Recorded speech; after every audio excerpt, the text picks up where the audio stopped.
वो धान तोड़ रहे हैं उससे। वैसे भी वो तो खराब ही पड़ी थी ना, तो मैंने सोचा बैटरी किसी काम में तो आ जाए, है ना। अपनी सास लीलावती की बात सुनकर शुभांगी के चेहरे की हवाइयां उड़ गई। लीलावती उसका हाथ पकड़कर उसे उसके कमरे तक ले जाने लगी। घूंघट निकाले शुभांगी बस अंदाजे से चल रही थी कि तभी उसका सिर दरवाजे से टकरा गया जो टूटा हुआ था। ओहो, तुझे कितनी बार कहा किशन इस दरवाजे को ठीक करा ले, पर तू मेरी सुनता ही नहीं।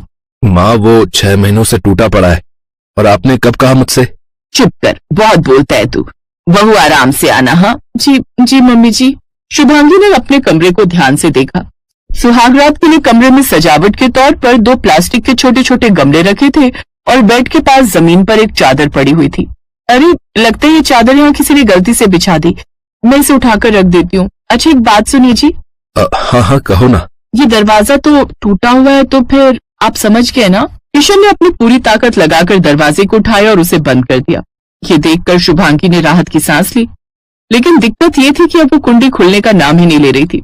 इसे जल्दी खोलिए वरना लोग क्या कहेंगे कि हमने अभी से कुंडी लगा ली। दोनों पति पत्नी दरवाजे को खोलने की कोशिश करने लगे, पर वो उन दोनों से खुला ही नहीं।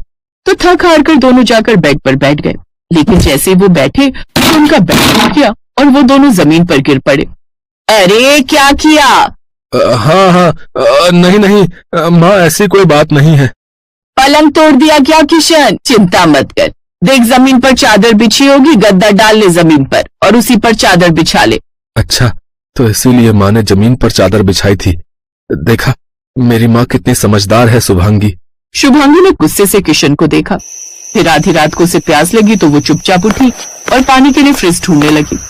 उसने मोबाइल की रोशनी में फ्रिज ढूंढी निकाला, लेकिन जैसे ही उसने फ्रिज खोला तो उसने देखा कि उसके अंदर तो नमकीन, बिस्कुट और चीनी का डिब्बा रखा हुआ था। हे भगवान, ये क्या है? क्या हुआ बहू, क्यों ढूंढ रही हो? पानी मम्मी जी। अच्छा, पानी, वो तो नीचे घड़े में रखा है। ये फ्रिज तो खराब पड़ा है, तो इसमें बिस्किट, नमकीन और चीनी रखने लगे। चींटियां नहीं घुस पाती ना फ्रिज में, इसीलिए। शुभांगी के होश उड़ चुके थे। वो किसी लाश की तरह अपने कमरे की तरफ बढ़ गई। अब उसके मन में कोई उत्साह नहीं था और ना ही कोई उमंग थी। फिर अगली सुबह, मम्मी जी, ये गैस नहीं जल रही। अरे, वो सिलेंडर खत्म हो गया तो तुम चूल्हे पर ही बना लो चाय। वैसे चूल्हे पर बढ़िया स्वाद आता है चाय में, है ना किशन? हाँ माँ, हम तो रोज ही पीते हैं। इसी तरह शुभांगी ने चूल्हे पर चाय बनाई। फिर जब वो नहाने गई तो उसने बाथरूम से ही आवाज लगाई, मम्मी जी, ये गीजर कैसे ऑन होगा?